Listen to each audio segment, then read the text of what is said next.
ஒரு காலத்துல பச்சை பசேல்னு இருந்த ஒரு அழகான கிராமம், இன்னைக்கு ஒரு பொட்டுத் தண்ணி இல்லாம காஞ்சு போய் கிடக்குது.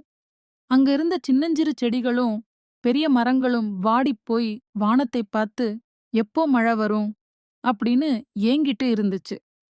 அந்த ஊர்ல இருக்கிற காவ்யா என்கிற சின்னப் பொண்ணு, தன்னோட தாத்தா கிட்ட போய் கேக்குறா.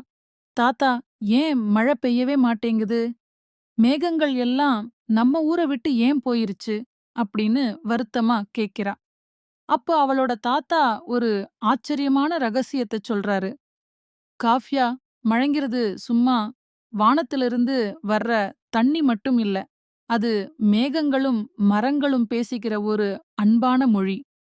நாம எப்போ நம்ம சுயநலத்துக்காக மரங்கள வெட்டி அழிச்சோமோ, அப்பவே மேகங்கள் தன்னோட நண்பர்கள, மரங்கள தேடி வேற இடத்துக்கு போயிருச்சு.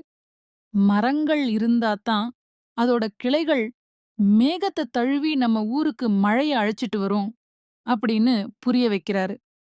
இத கேட்டதும் காவ்யாவுக்கு ஒரு உண்ம புரியுது. உடனே அவ ஊர்ல இருக்கிற மத்த குழந்தைகளையும் சேர்த்துக்கிட்டு, அந்த காய்ஞ்சு போன நிலத்துல சின்ன சின்ன செடிகள நட ஆரம்பிக்கிறா. "நாங்க உங்கள அன்பா பாத்துப்போம். எங்க ஊருக்கு திரும்பி வந்துடுங்க."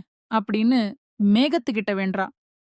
அவங்களோட அந்த உண்மையான அன்பையும், இயற்கைய நேசிக்கிற அந்த மனசையும் பார்த்த மேகங்கள் மெல்ல மெல்ல கருக்க ஆரம்பிக்குது. திடீர்னு மின்னல் வெட்ட, இடி இடிக்க, இதோ குளுமையான மழைத் துளிகள் மண்ணில் விழுது. ஊர் மக்கள் எல்லாரும் சந்தோஷத்துல ஆடுறாங்க. இயற்கைய நாம நேசிச்சா, இயற்கை நம்மள கைவிடாது அப்படிங்கிற உண்மைய அந்த மழை சொல்லுது. மரம் வளர்ப்போம், மழையைப் பெறுவோம்.